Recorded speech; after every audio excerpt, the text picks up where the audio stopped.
Bismillahirrahmanirrahim. Assalamualaikum warahmatullahi taala wabarakatuh. Pada tugasan kali ini saya diberi tugasan untuk menceritakan berkenaan dengan budaya diri sendiri. Jadi saya akan menerangkan tentang latar belakang diri saya, latar belakang keluarga saya dari segi pantang larang, dari segi adat perkahwinan, adat kematian, kepercayaan dan kaedah perubatan yang pernah diamalkan oleh saya lah. Pertamanya saya akan ceritakan dahululah berkenaan dengan latar belakang diri saya. Nama yang diberi Muhammad Khairi Iqmal bin Muhammad Kamaluddin. Saya berumur 21 tahun. Saya dilahirkan di Hospital Baling dan saya menetap di Kampung Padang Dan, Kupang, Baling, Kedah. Saya bersekolah rendah di Sekolah Kebangsaan Kuala Kuang. Saya bersekolah menengah di SABK Mahat Al-Imam Asy-Syafi'i. Selepas tam saya berhijrah ke Pondok Pasir Tumbuh, iaitu Madrasah Diniyah Bakriyah, atau dikenali sebagai Pondok Pasir Tumbuh lah, yang terletak di Pasir Tumbuh, Kelantan. Kemudian setelah saya berada di pondok, saya melanjutkan pengajian tinggi di Universiti Sultan Azlan Shah dalam bidang kaunseling. Seterusnya saya akan ceritakan latar belakang keluarga saya, iaitu saya merupakan anak sulung daripada 4 orang adik-beradik. Adik perempuan saya yang kedua tu berumur 19 tahun dan melanjutkan pelajaran di Kolej Politek Mara, Bangi dalam bidang sains komputer. Kemudian adik yang ketiga tu perempuan juga, sekarang bersekolah di Maktab Mahmud, Baling dan berumur 14 tahun. Kemudian adik bongsu saya lelaki berumur 10 tahun dan bersekolah di Sekolah Kebangsaan Kuala Kuang.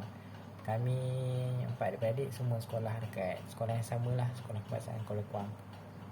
Kemudian ayah saya berasal daripada Baling. Beliau dibesarkan di Kampung Padandan. Beliau bekerja sendirilah. Ayah saya buat bisnes sendiri, menjual baja pokok, menjual racun serangga, vitamin pokok dan sebagainya lah. Ayah saya juga buat secara atas talian, seperti jual di Facebook, Instagram, Shopee dan WhatsApp.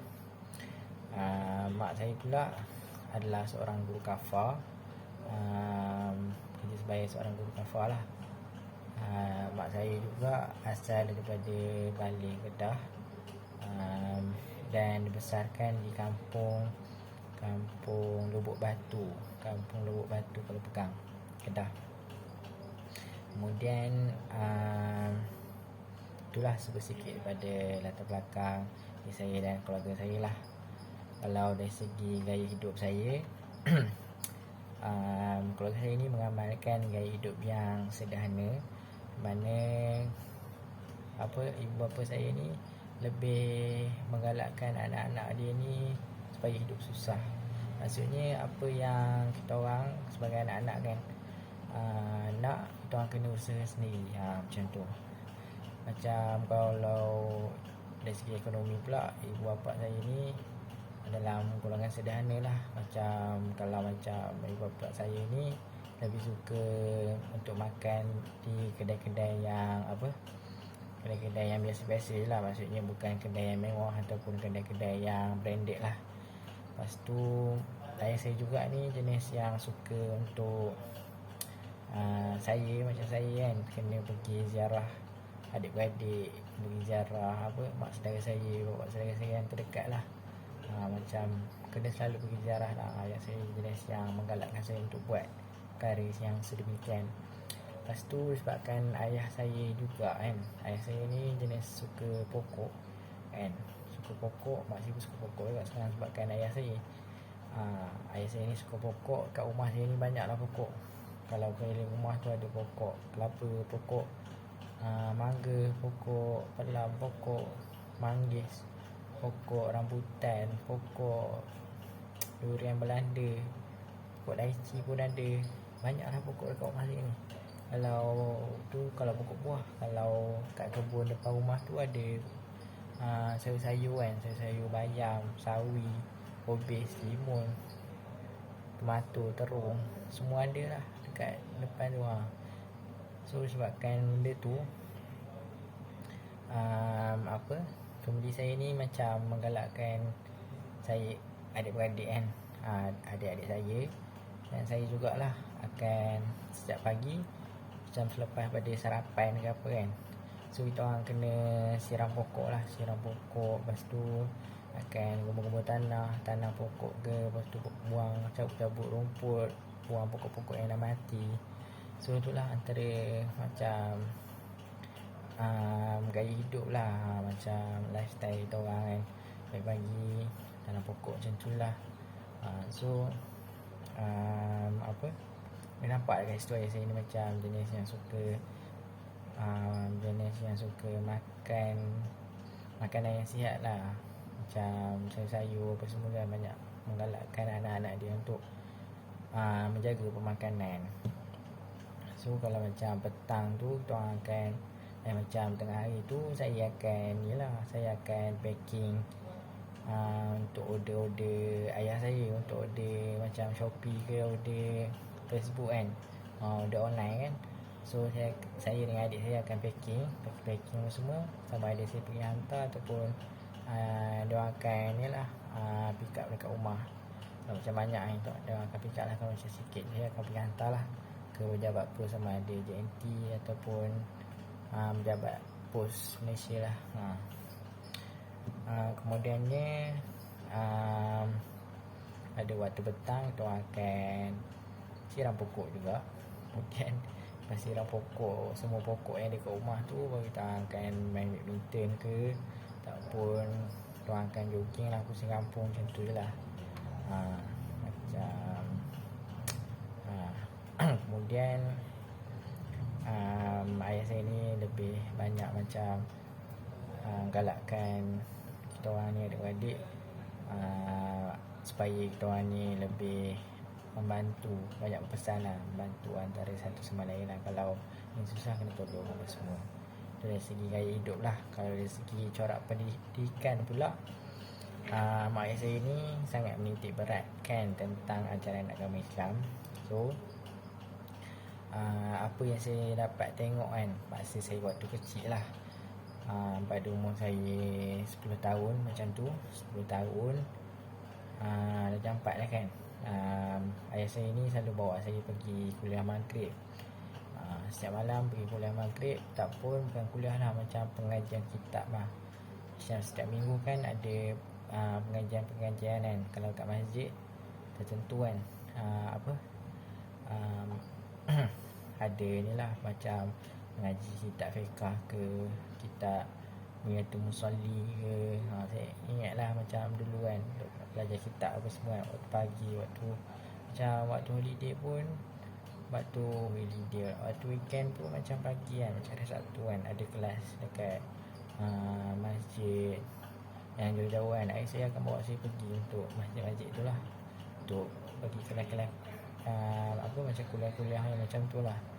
Kemudian dalam masa yang sama juga kan, masa 10 tahun macam tu, ayah saya akan hantar saya untuk pergi ke kelas tambahan.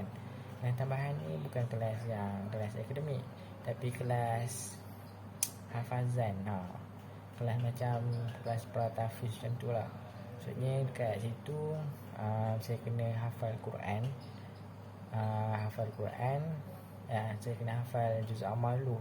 Habis pada juz amal tu baru saya kena hafal surah pilihan, macam surah Naba, surah Nuh, surah Luqman, surah Al-Mulk, surah Waqiah, dan surah pilihan yang lain lah.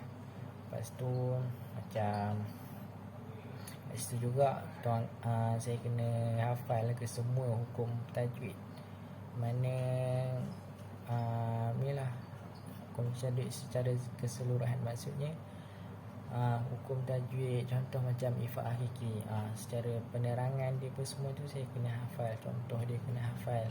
So kat situ banyaklah macam memberi kelebihan lah kepada saya. Buat dulu saya dah besar baru saya nampak benda tu. Lepas tu mak saya ni tenaga pengajar dekat surau kan. Maksudnya mak saya ni kan ustazah kan. So mak saya juga ada ajar Al-Quran dekat rumah. Jadi adalah budak-budak datang mengaji. Dan mak saya juga mengajar dekat surau kan, ajar baca Quran dekat surau dekat rumah saya kan.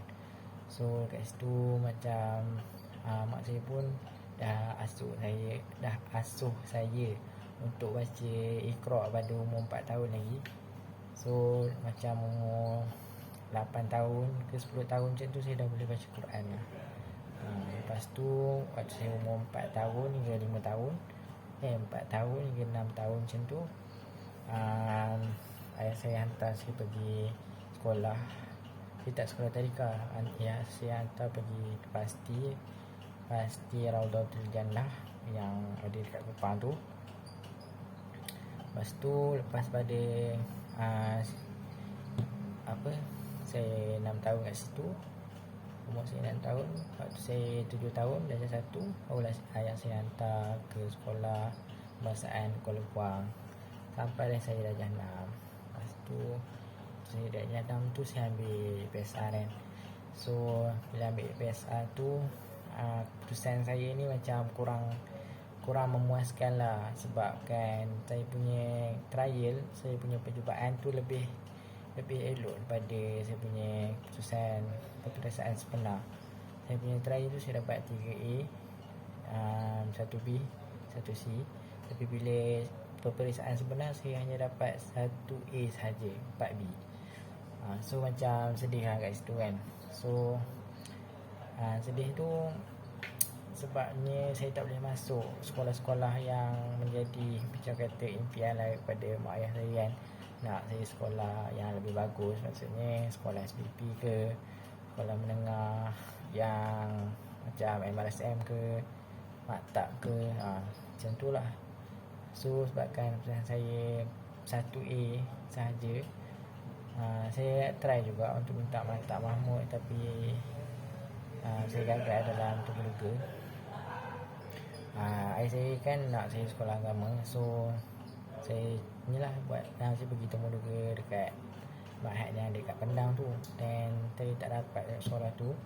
Kemudian selama beberapa hari pada tu saya dapat tawaran untuk sekolah SABK Ma'had Aiman Syafi'i tu lah. So ayah saya pun hantar saya pergi sekolah sana.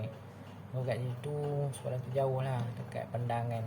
So macam kalau balik cuti pun saya akan balik sendiri. Start pada form 1 tu saya dah start naik bas untuk balik sendiri. Lepas tu bila dah macam pandai sikit kan, macam start form 3 macam tu, dah tahu kata ada train apa semua kan. So saya naik train pula untuk balik daripada baik pada sekolah sampai ke rumah, naik train, naik kereta api lah. So kat situ sebanyaklah belajar berdikari, belajar hidup sendiri bersemua kan. Macam baju kan, memang sekolah tu mewajibkan untuk asrama kan. So saya belajar untuk basuh baju sendiri apa semua. Banyaklah yang mengajar saya untuk hidup berdikari. Kemudian saya meneruskan pengajian saya di situ sehinggalah saya ambil PT3, iaitu pentadsiran tingkatan 3. Waktu saya tingkatan 3,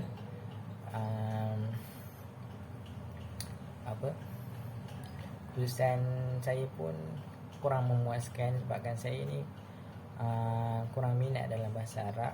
Sebab bahasa Arab kan macam susah kan, sebab bahasa yang lain kan. So saya kurang minat sebabkan hari tu saya fail lah subjek tu waktu PT3.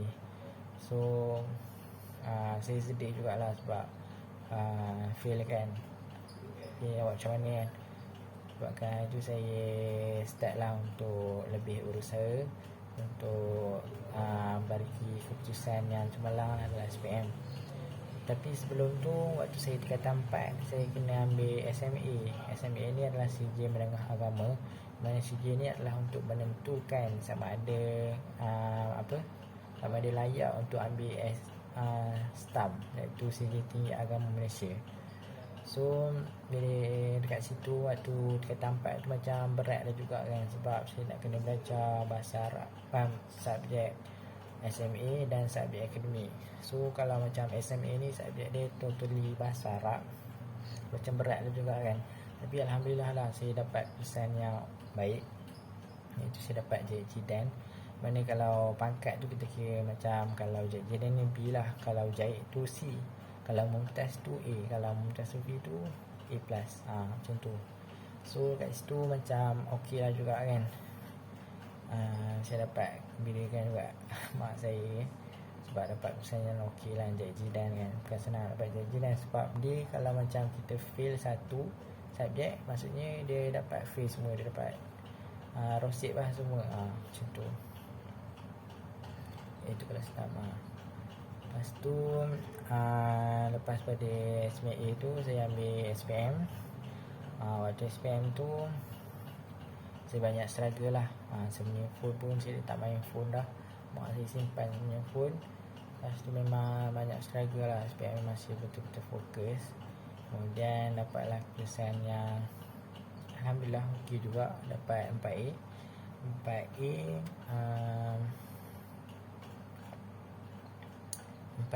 3B 2C. Saya ambil 9 subjek sahaja. Kemudian saya ambil subjek agama jugalah. Subjek agama saya tak skor sangat sebabkan saya kurang minat untuk subjek agama. Saya skor, saya pada dulu lagi saya minat matematik dengan sains, so saya skor matematik dengan sains. Kemudian bahasa Melayu, kemudian sejarah tu saja. Bahasa lain tu macam kurang, macam bahasa subjek Quran Sunnah dan subjek syariah tu dapat B je lah. Alhamdulillah lah. Kemudian saya menyambung tingkatan 6 di sekolah yang sama juga, atas saranan guru-guru saya jugalah. Dia macam saya pun ada macam komitmen kat situ kan, saya kena ajar nasyid apa semua kan. So macam saya pun berat juga untuk tinggalkan sekolah tu. So sebabkan kawan-kawan saya pun ramai yang ambil STAM kat situ, so saya sambung pengajian STAM kat situ. Kemudian keputusan STAM tu macam kurang. STAM ni dia punya masa singkat, dia tak macam STPM. STAM ni hanya 10 bulan saja. Maksudnya masuk pada bulan 2 saya masuk, bulan 10 dah exam. Bulan 10 dah exam, final exam semua tu dah habis. 10 bulan saja belajar, lebih kurang 10 bulan saja. Kalau macam STPM 2 tahun, sebenarnya 2 tahun kan. Macam STAM ni 10 bulan saja. So macam struggle juga sebab STAM ni kan totally bahasa Arab kan, so susah juga kat situ. Dan saya lepas pada dapat keputusan yang okey lah kan, tak adalah macam rosip ke apa. Saya dapat keputusan JID, iaitu B lah. Selepas pada tu saya tunaikan permintaan ayah saya dulu, sebab ayah saya dulu minta saya untuk pergi ke pondok kan. So saya sambunglah pengajian di pondok Pasir Tumbuh selama setahun. Sebabkan ayah saya minta kan, so, pergi sambung kat Pasir Tumbuh. Lepas pada saya sambung kat Pasir Tumbuh tu, kat situ banyaklah saya belajar kitab kan, kitab fiqah, tauhid, hadis, semua saya belajar kat situ. Lepas tu belajar berdikari juga, kena masak sendiri, basuh baju sendiri. Lepas tu banyak hidup secara orang kata bersederhana lah, waktu hidup susah banyak kat sana.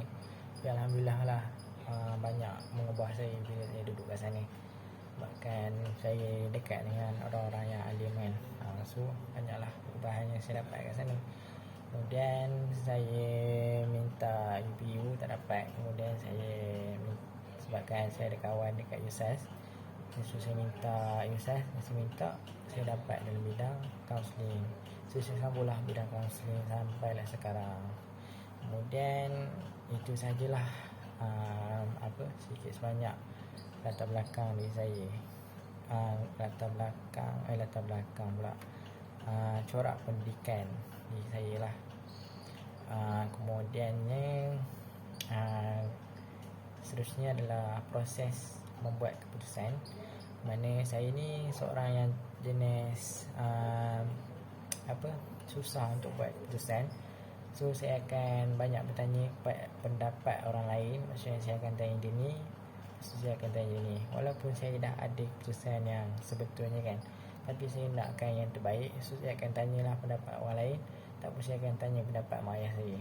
So saya ni jenis yang macam ada kurang yakin lah untuk untuk menetapkan keputusan yang hendak saya buat. Saya akan minta pendapat orang lain. Kalau dari segi komunikasi lisan dan bukan lisan pula, saya ni boleh dikatakan multi language lah. Maksudnya saya mudah untuk bercakap lorat bahasa orang lain. Maksudnya saya boleh bercakap bahasa Kelantan, lorat Kelantan, Terengganu. Bahkan dulu saya duduk kat Kelantan selama setahun kan. So bolehlah kecek Kelantan tu boleh lah. Kecek Kelantan sebabnya duduk Kelantan kan, makan cakap bahasa Kelantan. Lepas tu buat semua benda pun cakap bahasa Kelantan lah, kan duduk Kelantan kan. Totally semua cakap bahasa Kelantan. Kemudian saya banyak pergi daurah ke Terengganu. Maksudnya daurah ni macam pergi kelas-kelas agama. Maksudnya kitab kan, pergi mengaji kitab ke luar negeri kan. So banyak pergi ke Terengganu. So kat situ pun saya boleh cakap lah juga bahasa Terengganu. Kemudian saya boleh cakap bahasa Perak juga, sebabkan saya belajar dekat Perak lah kan. So kalau bahasa Perak tu boleh lah sikit-sikit kan. Kemudian bahasa Sabah pun saya boleh cakap, sebabkan saya ada kawan Sabah yang ramai. Kalau mau cakap Sabah pun boleh macam tu. So saya boleh cakap Kelantan tu kan, macam boleh senang untuk cakap Kelantan, sebabnya dekat Baling kan, tempat saya Baling ni dia ada lorat dia sendiri. Maksudnya lorat orang Baling ni kan, dia seakan-akan orang Kelantan juga, tapi dia lain sikit. Contohnya macam nak cakap aku tak tahu, dia cakap, kalau orang Baling dia akan cakap aku tak tahu deh, macam tu lah. Kalau macam air, orang Baling akan cakap macam tu. Nak pergi bilik maksudnya nak pergi ke bilik air, macam tu. So macam kalau Baling ni dia ada macam bahasa dia tersendiri lah. So kalau dari segi intonasi pula kan, saya ni jenis yang bercakap perlahan, bukan perlahan slow macam tu. Maksudnya suara saya ni perlahan. Jadi intonasi sampaikan macam bila orang bercakap dengan saya, orang tak dengar. So orang tak faham apa yang saya nak sampaikan. So macam saya kena ulang banyak kali lah, macam tu. Lepas tu saya ni jenis, kalau dari segi vokalisan, saya ni jenis yang banyak berdiam diri. Maksudnya kalau lepak ramai-ramai kan, saya tak boleh untuk cakap dengan ramai-ramai. Saya jenis suka bercakap dengan one by one, macam tu je lah. Saya bercakap, kalau dia cakap dia ni, saya akan cakap dengan ni je. Dan kalau ramai-ramai saya macam susah lah, saya akan banyak berdiam diri. Lepas tu saya ni jenis kalau dari segi bukan lisan kan, saya banyaknya saya akan banyak senyum dekat orang, ataupun saya akan tegur lah, saya akan angkat tangan lah, saya macam mana macam tu. Saya macam tu je lah. Tapi saya ni bukan yang peramah sebenarnya. Tapi orang macam mudah untuk berkawan dengan saya. Lepas tu kalau dari segi adab perkahwinan, sebabkan keluarga saya saya lah dulu tak ada yang berkahwin lagi. So saya tak tahu yang sebenarnya adab perkahwinan yang macam mana. Tapi kalau saya tengok keluarga besar ayah saya ataupun mak saya, dia akan mengamalkan adab perkahwinan biasaannya orang Melayu buat lah. Maksudnya berisik, bertunang, berinai, sediakan hantaran, buat hantaran kan. Lepas tu ada mas kahwin, lepas tu ada majlis pernikahan, majlis resepsi. Lepas tu tapi dekat tempat saya apa yang uniknya kan, tak tahulah dekat tempat lain ada buat lagi ke tak kan. Tapi dekat tempat saya dia orang masih mengamalkan apa kenduri secara bergotong royong. Maksudnya dia orang akan libatkan adik-beradik kan. Dia akan, kalau macam keluarga saya kan, ada adik-beradik ramai-ramai, kalau macam nak buat kahwin, dia akan kumpulkan adik-beradik apa semua. Adik-beradik akan masak apa semua. Lepas tu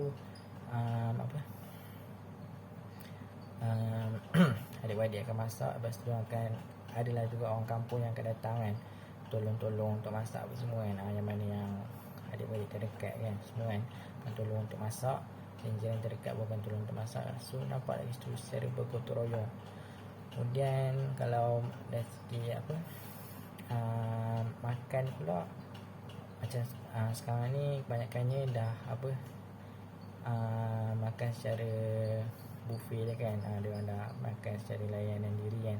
Tapi masih ada lagi kat tempat saya mana dia orang sediakan makan, maksudnya dia orang dah letakkan dalam pinggan ataupun mangkuk. Maksudnya makan secara bertalam. Macam kita orang ada macam adat kot, macam letak dalam talam, semua lauk letak dalam talam. Lepas tu dia orang akan, mana lelaki-lelaki kan beratur panjang-panjang, dia orang akan pasing-pasing talam tu pasing-pasing. Lepas tu dia orang akan hidang atas meja tu, panggil makan berhidang lah. Dia akan hidang kat meja apa semua. Kat tempat saya ada lagi lah, tapi memang jarang nak jumpa lah. Kebanyakannya layan diri lah sekarang. Tapi kalau nak tengok secara moden kan, kalau orang tahu, kalau macam orang luar kan, dia orang akan tempah catering kan. Tapi kat tempat saya macam jarang lah orang akan tempah catering. Kebanyakan dia orang buat secara bergotong royong lah. Kalau kat tempat lain saya tak tahu lah, tapi kat tempat saya memang akan mengamalkan kenduri secara bergotong royong. Kemudian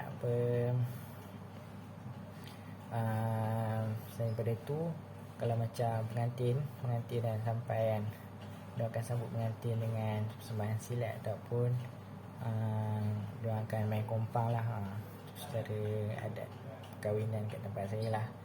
Kalau dari segi pantang larang pula, keluarga saya tak ada mengamalkan mana-mana pantang larang. So cuma ada macam teguran je lah, macam mak saya, tegur ayah saya kan, tegur adik-beradik saya, pupu ke saudara saya kan, saudara mara saya. Aku cakap macam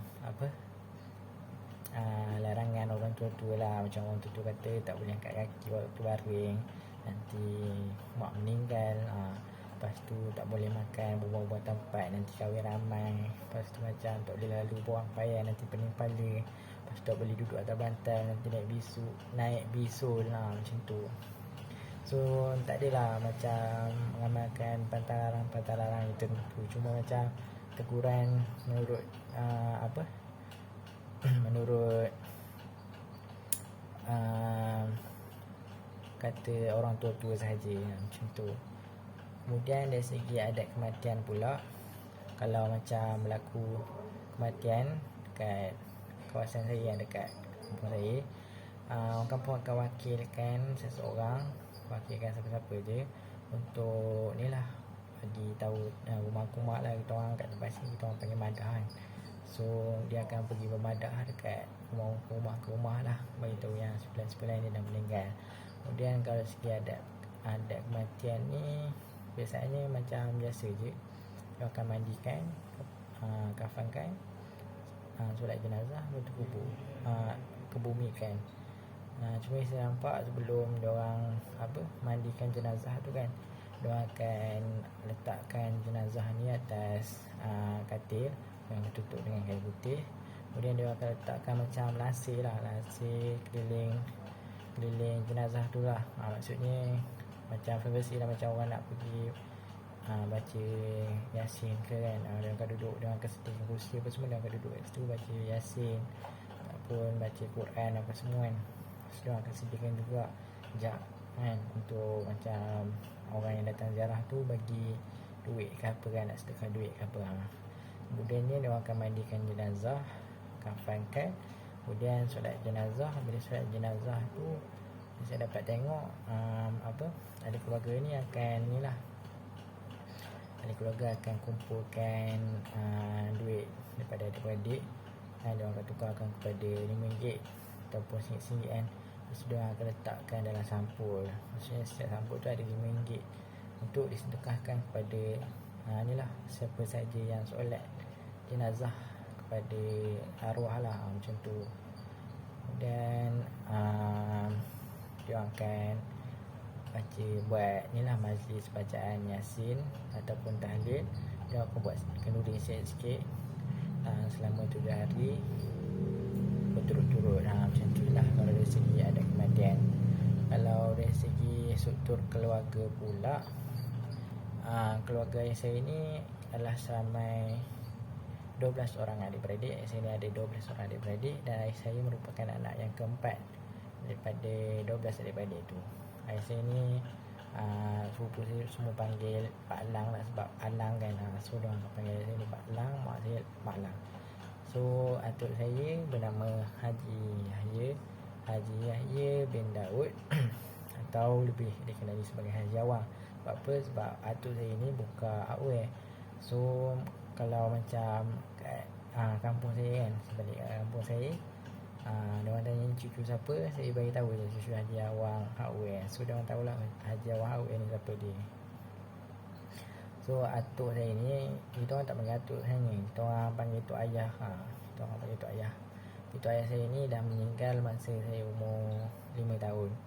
Tahun tok ayah saya dah meninggal. Kemudian isterinya nenek saya bernama Haja Ramlah bin Sa'ad, mana nenek saya pun dah meninggal. Sewaktu nenek saya ni buat umrah. So dia punya kubur ada dekat sana lah, dekat Mekah.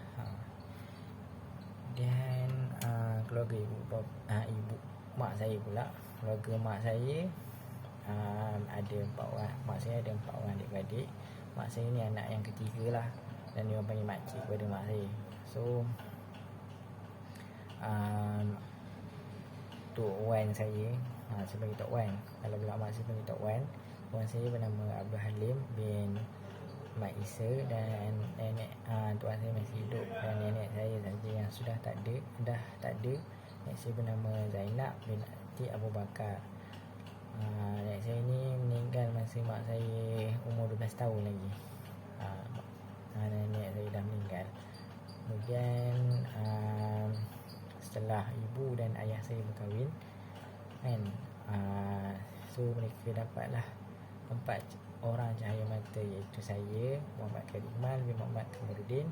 Kemudian anak yang kedua adalah Nur Syafiqah binti Muhammad Kamarudin, dan anak yang ketiga adalah Awi Sofia binti Muhammad Kamarudin, dan anak bongsu yang keempat adalah Muhammad Khairi Akil bin Muhammad Kamarudin.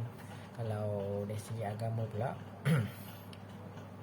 saya ni dibesarkan berpandukan, saya dibesarkan dengan agama Islam lah, berpandukan Al-Quran dan As-Sunnah, di mana agama Islam adalah agama yang diamalkan daripada sejak saya lahir sehingga sekarang. Dan saya pegang teguh kepada pegangan Ahli Sunnah wal Jamaah, mazhab Al-Imam Asy'ari, dan saya mempercayai dan beriman dengan rukun iman, rukun Islam. Dan saya juga mempercayai bahawanya jika kita mematuhi semua perintah Allah Subhanahu Wa Taala dan meninggalkan segala larangannya adalah akan mendapat ganjaran syurga. Kalau dari segi kepercayaan dan penyakit dan keadaan perubatan, tak ada apa sangat yang kita orang amalkan. Tapi nenek saya ni selalu pesan lah kepada saya kan, macam dulu kan, saya kan selalu melawat yang sudah besar lah, macam doa-doa, macam doa untuk kebaikan, macam doa yang memberi kesembuhan apa semua. Nenek saya juga ada pesan, suka pesan supaya tak tinggal baca Quran. Supaya kalau kita selalu baca Quran ni dapat elakkan diri kita daripada terkena penyakit nganyuk. Tu je lah. Lepas tu kalau segi kaedah perubatan, kalau dari segi perubatan tradisional ni hanya pergi mengurut lah. Maksudnya kalau macam terselia sebab main bola kan, main bola terselia ke, saya akan bawa sini untuk pergi mengurut ataupun bertukar urat, macam tu je lah. Kalau dari segi model ni akan hantar pergi klinik ataupun hospital, macam tu je lah. So itu saja sedikit sebanyak berkenaan dengan budaya diri saya. Yang baik itu daripada Allah SWT, dan yang lemah itu pada diri saya sendiri. Itu saja daripada saya. Wabillahi taufiq wal hidayah. Wassalamualaikum warahmatullahi taala wabarakatuh.